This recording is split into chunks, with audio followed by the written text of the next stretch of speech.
नमस्कार, प्रणाम। मैं प्रतिमा स्वागत करती हूँ सभी का अपने यूट्यूब चैनल में। कैसे हैं आप सभी? आशा करती हूँ कि आप सभी स्वस्थ होंगे और अपनी तैयारी बेहतर ढंग से कर रहे होंगे। तो जैसा कि आप सभी जानते हैं कि यूपी पुलिस में कांस्टेबल की अभी जो बहाली आई थी, उसका एग्जाम भी हो चुका था और अब रिजल्ट भी आ गया है। तो अब उसके बाद में अब इसका ट्रेनिंग भी स्टार्ट हो जाएगा। तो आप लोग जानते हैं कि इसका ट्रेनिंग स्टार्ट होने के जस्ट बाद में ही हमारे एसआई की वैकेंसी आने वाली है और भी पुलिस की बहुत सारी बहाली आने वाली है और जहां तक है अगले महीने में ही आपको देखने को मिल सकती है। तो इसके पिछले वीडियो में मैंने बताया था वर्णमाला के बारे में। वर्णमाला में स्वर और व्यंजन के भेद भी बताए थे। तो इसमें व्यंजन के कुछ भेद अभी बचे हुए हैं। जैसे व्यंजन के भेद में उच्चारण प्रयत्न के आधार पर जो भेद हमारे थे, उसमें मैंने 3 व्यंजन को बता दिया था।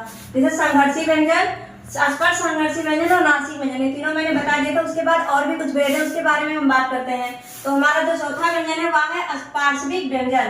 पार्श्विक व्यंजन में हमारा आता है ला, केवल ला आता है। इसको हम बोलते जैसे कि ला से लड़का, ला से लड्डू, इसको बोलते हैं हम पार्श्विक व्यंजन।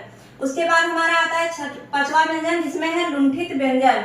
लुंठित व्यंजन हमारा जो है उसमें आता है रा, केवल रा से राम, ये वाला जो मात्रा ये होता है व्यंजन मात्रा भी कभी कभी रा का प्रयोग करते हैं, तो इसको हम बोलते हैं लुंठित व्यंजन। उसी के बाद हमारा छठवां, कुछ गड़बड़ा, तो हमारा जो छठवां व्यंजन है वह है उत्क्षिप्त व्यंजन। उत्क्षिप्त व्यंजन हम बोलते हैं आगत व्यंजन को, जो हमारा आया हुआ है जैसे कि डा और ढा, यानी कि गुड़िया में जो रा लगता है, एक होता है डा और एक इसमें बिंदी लग जाता है, उसको बोलते हैं हम उत्क्षिप्त व्यंजन। वही ढा से ढोलक होता है और उसमें इसमें बिंदी लग जाए तो उसको बोलते हैं हम उत्क्षिप्त व्यंजन। तो जो डा और ढा हमारा है उसी को हम बोलते हैं उत्क्षिप्त व्यंजन। उसके बाद हमारा आता है अंतस्थ व्यंजन। अंतस्थ व्यंजन में हमारे 4 व्यंजन आते हैं, या, रा, ला, वा, इन चारों को बोलते हैं हम अंतस्थ व्यंजन। तो आप लोग समझ गए होंगे। उसके बाद हमारा आता है अर्ध स्वर। अर्ध स्वर में है या और वा, इनका प्रयोग कभी कभी हम अर्ध स्वर के रूप में भी करते हैं। तो इनके कुछ अन्य भेद भी हैं, जैसे कि यहाँ पे ओष्ठ्य व्यंजन, दंतोष्ठ व्यंजन, वत्सर्य व्यंजन और आगत व्यंजन, और भी इसके आगे कुछ है। तो हम बात करते हैं ओष्ठ्य व्यंजन होता क्या है। तो जिन वर्णों के उच्चारण में दोनों ओठ आपस में स्पर्श करते हैं, यानी कि बोलने पर जो दोनों ओठ हमारे स्पर्श करें एक दूसरे को, उसे कहते हैं ओष्ठ्य व्यंजन। जैसे पा वर्ग जो होता है ना, पा वर्ग के सारे व्यंजन को अगर आप बोलेंगे तो उसमें हमारा दोनों ओठ होता है वह स्पर्श करता है एक दूसरे को। जैसे पा, फा, बा, भा, मा, इन 5 व्यंजन को आप बोल के देखिएगा तो आपका दोनों ओठ स्पर्श करेगा। उसके बाद हमारा आता है दंत्योष्ठ व्यंजन।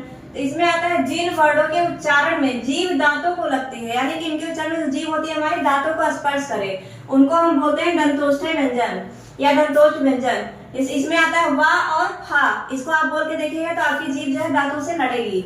इसके बाद हमारा आता है वतर्स व्यंजन। वतर्स व्यंजन में होता है जिन वर्णों का उच्चारण जीभ के द्वारा ऊपरी मसूड़ों को स्पर्श करे, वत्सर व्यंजन कहलाता है। यानी कि आप जब बोलते हैं तो आपका जो जीभ है वो मसूड़ों का स्पर्श करता है, उसको हम बोलते हैं वत्सर्य व्यंजन या वतर्स व्यंजन।